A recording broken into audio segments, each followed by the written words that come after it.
قرآن شریف میں آتا ہے نا انما اموالکم و اولادکم فتنہ، بے شک تمہارا مال اور تمہاری اولاد تمہارے لیے آزمائش ہے۔ یہ جو فتنہ ہیں اتنے بڑھ چکے ہیں کہ ایک عام انسان جو کہ ابھی جس کو دین کا پتہ نہیں ہے، جس کو اسلام کے رولز اینڈ ریگولیشنز کا نہیں پتہ، وہ جب موبائل کو کھولتا ہے اور اس میں یہ دیکھنے کے لیے کہ میں کس طرف جاؤں، میرے اسلام مجھے کیا کہتا ہے، میرا دین مجھے کیا کہتا ہے۔ السلام علیکم ورحمۃ اللہ وبرکاتہ۔ بسم اللہ الرحمن الرحیم۔ آج کی حدیث ہے قال النبی صلی اللہ علیہ وسلم ان لکل امت فتنۃ وفتنۃ امتی المال۔ مشکوٰۃ شریف کے صفحہ نمبر 442 سطر نمبر 25 میں حضرت کعب بن عیاض رضی اللہ عنہ سے مرفوع ہے کہ حضور اکرم صلی اللہ علیہ وسلم نے فرمایا بے شک ہر امت کے لیے آزمائش ہے اور میری امت کی آزمائش جو ہے وہ مال ہے۔ یعنی حضور اکرم صلی اللہ علیہ وسلم نے اس میں حدیث میں یہ مفہوم، یہ تشریح بیان کی ہے کہ میری امت کے جو فتنہ جو میری امت پر آن پڑے گا، جو آزمائش آئے گی وہ مال کا آئے گا۔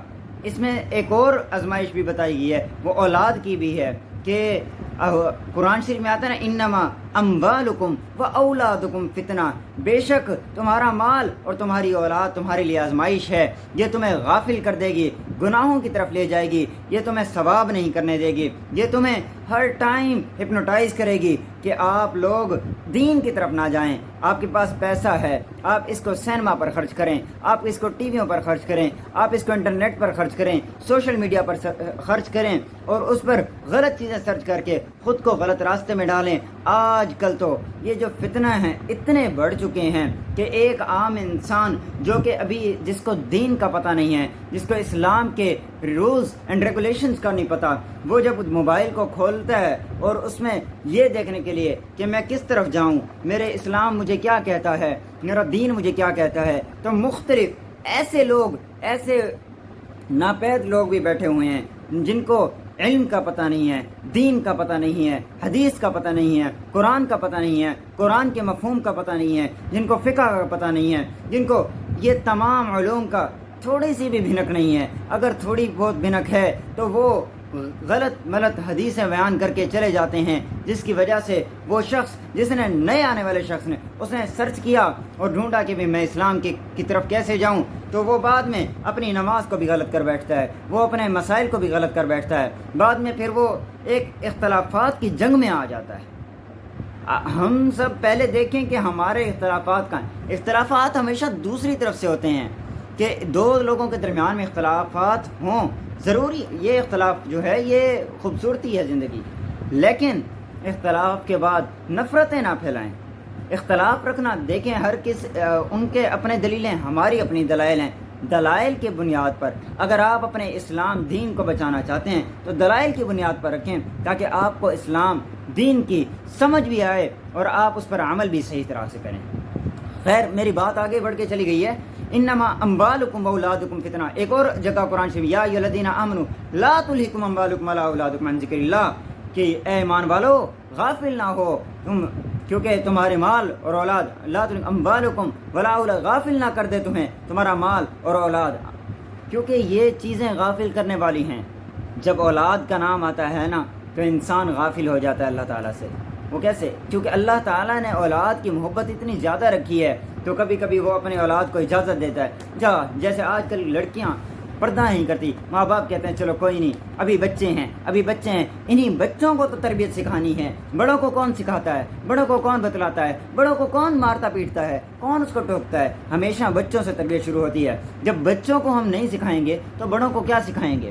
بڑے ہو کر وہ آپ کی بات نہیں مانیں گے، ان کو تب وہ کہتے ہیں آج کل اب ان کو کانفیڈنس پیدا ہو رہا ہے، اب ان کو سمجھ آ گئی ہے، اب وہ میچور نہیں ہوئے، اب وہ خراب ہو چکے ہیں بیسیکلی۔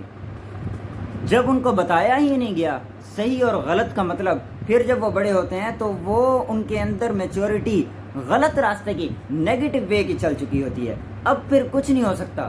اس لیے بچوں میں جب پردہ ڈالیں گے، بچوں کو نماز کا سکھائیں گے تو وہ ہی بڑے ہو کر نماز پڑھیں گے۔ میرے سر پہ ٹوپی دیکھ رہے ہیں، میں نے یہ ٹوپی کیوں پہنی ہوئی ہے؟ ظاہر ہے مجھے بچپن سے کہا گیا ہے ٹوپی پہننا صحیح ہے، ضروری ہے، تاکہ ہم سنت پر بھی عمل کر سکیں۔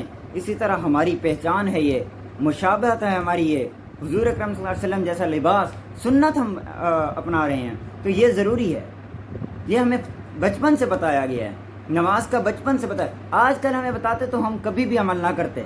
ہمیں یہ داڑھی رکھوائی گئی ہے، ہم نے خود نہیں رکھی، ہمیں پہلے بچپن میں بتایا گیا ہے، اس کے فضائل بتائے گئے ہیں، ان کے فرض اور واجب کا مطلب بتایا گیا ہے، پھر جا کر ہم نے رکھی ہے۔ تو یہ جو اولاد اور مال ہے یہ انسان کو غافل کر دیتی ہے۔ اپنے مال کو صحیح جگہ خرچ کرنا یہ آپ کے اوپر ہے۔ ایک موٹیویشنل سپیکر جب آتا ہے نا اسٹیج پر تو وہ کہتا ہے اپنے پیسوں کو صحیح جگہ خرچ کرو۔ وہ صحیح مطلب اس کا صحیح کہنے کا مطلب یہ ہوتا ہے کہ آؤ آن لائن ورکنگ کرو، فلاں پلیٹ فارم میں بتاتا ہوں۔ اسی طرح آج بھی میں آپ کو پلیٹ فارم بتاتا ہوں، اللہ تعالیٰ نے آپ کو دیا ہے اگر تو میں پلیٹ فارم بتاتا ہوں کہ آپ آئیں اس طرف خرچ کریں، اللہ تعالیٰ آپ کا پیسہ ڈبل کر دے گا۔ واحد ایک ایسا عمل ہے جس سے آپ کا پیسہ کم نہیں ہوگا کہ پیسے دیں گے بھی صحیح پھر بھی اللہ تعالیٰ کے ساتھ کاروبار ہے۔ دیکھیں اللہ تعالیٰ کو نا یہ خرچ کرنا پسند ہے۔ آپ کو کس نے کہا ہے کہ آپ غلط جگہ پر خرچ کریں؟ آپ بڑھانے کے لیے پیسے اچھی جگہ پر خرچ کریں، اللہ تعالیٰ آپ کو اس سے زیادہ دے گا۔ آپ ان غریبوں میں بانٹیں جو لوگ آج کل دو وقت کی روٹی نہیں کھا سکتے، آپ ان لوگوں میں بانٹیں جن کو اس چیز کی ضرورت ہے۔ جب آپ ان لوگوں میں بانٹیں گے، ان کو بتائیں گے کہ اللہ تعالیٰ آپ کو اوپر، جب آپ نیچے والے کو اوپر کھینچیں گے نا، وہ کہتے ہیں آج کل آپ لوگ ایم پی ایم این اے کو جا کے کس چیز کا گفٹ دیتے ہو؟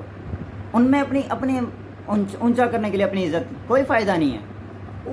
اوپر والے کو مزید اوپر کر رہے ہو، نیچے والے کو اوپر کھینچو تو تمہیں مانے نا، غریبوں کو اوپر لے کر آؤ۔ دیکھیں جب ایک غریب کے منہ میں آپ نوالا ڈالیں گے اللہ تعالیٰ آپ کے لیے 10 نوالے لکھ دے گا۔ آپ 1 روپیہ دیں گے اللہ تعالیٰ 10 روپے لکھ دے گا، وہ وقت پہ دیتا ہے۔ ہم سب کو اللہ تعالیٰ اس پر عمل کی توفیق عطا فرمائے۔ تو آپ مال کو خرچ صحیح طرح حلال جگہ کریں، حلال کما کر حلال جگہ خرچ کریں اور اچھی جگہ خرچ کریں، دین کے راستے پر خرچ کریں۔ حضرت ابوبکر صدیق رضی اللہ عنہ جیسے خرچ کریں، عثمان غنی رضی اللہ عنہ جیسے خرچ، انہوں نے اپنے سارے پیسے لگا دیے تھے، دین پر خرچ کر دیا، انہوں نے اپنی جان مال اولاد سب کچھ دین پر خرچ کیا۔ ہم ان کے راستے پر چلیں تو اللہ تعالیٰ ہمیں اس سے زیادہ دے گا جتنا ہم چاہتے ہیں۔ اللہ تعالیٰ آج نہیں تو کل قیامت والے دن تو دے گا۔ ہم آج غریب نہیں بھوکے مریں، کچھ لوگ ایسے ہیں جن کے پاس بہت ہے، اللہ تعالیٰ نے بہت دیا ہے، اگر اس کا ایک حصہ بھی آپ غریبوں میں خرچ کر دیں گے تو آپ کے اوپر غریبی نہیں صادر ہوگی۔ اللہ تعالیٰ نے آپ کا بھی رزق لکھا ہوا ہے، ان کا بھی لکھا ہوا ہے۔ تو اللہ تعالیٰ ہمیں عمل کی توفیق عطا فرمائے۔ دین کے راستے میں چلنا ہمارا کام ہے اور چلانا ہمارا کام ہے، مولویوں کا کام ہے، وہ آپ کو بتلا دیتا ہے، بتاتا ہے۔ وہ میرے والد صاحب کہتے ہیں کہ مولوی جو ہے وہ مسئلہ بتاتا ہے، بناتا نہیں ہے۔ ہم مسئلہ بتا رہے ہیں، آپ نے اس پر عمل کرنا ہے۔ اللہ تعالیٰ ہم سب کو عمل کی توفیق عطا فرمائے۔ وآخر دعواہم ان الحمد للہ رب العالمین۔ السلام علیکم ورحمۃ اللہ وبرکاتہ۔